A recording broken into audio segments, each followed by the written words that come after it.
বলাবার পায়তারা চলছে। প্রায় 300 বছরের ঐতিহ্যকে মুছে ফেলে ইসলামী শাসনের মুসলিম সাম্রাজ্যের উজ্জ্বল নক্ষত্র আওরঙ্গজেব আলমগীর রহমতুল্লাহ আলাইহির সমাধিকে উৎখাত করার যে ষড়যন্ত্র শুরু হয়েছে, হিন্দুত্ববাদী ভারতকে আমরা বলতে চাই, আওরঙ্গজেবের সমাধিতে একটি আঘাত ভারতকে খান করে দেবে।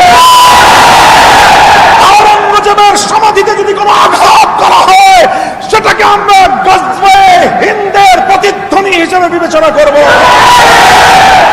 সংগ্রামী সাথী ও বন্ধুগণ, আমি বাংলাদেশ সরকারকে বলবো, আমি আমার সরকারকে স্পষ্ট বার্তা দিতে চাই, শুধুমাত্র নীরব দর্শকের ভূমিকা বাংলাদেশের মানুষ এদেশের সরকারের কাছ থেকে প্রত্যাশা করে না।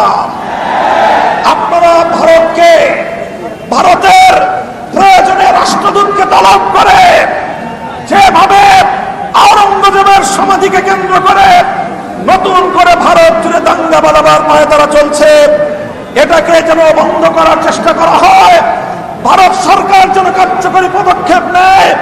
আর যদি সেটা ভারত করতে ব্যর্থ হয়, আমি বাংলাদেশ সরকারকে বলবো ভারতের বিরুদ্ধে আন্তর্জাতিক অঙ্গনে কূটনৈতিক পদক্ষেপ গ্রহণ করবার জন্য।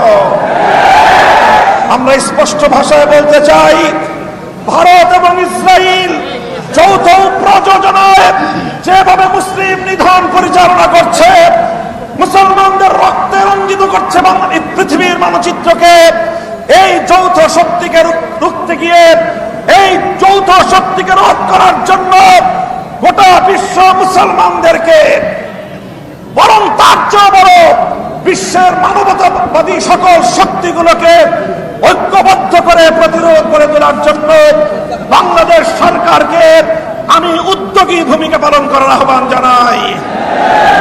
আপনারা আন্তর্জাতিক বিশ্বকে আহ্বান করেন, উদ্যোগ গ্রহণ করুন। বাংলাদেশ আর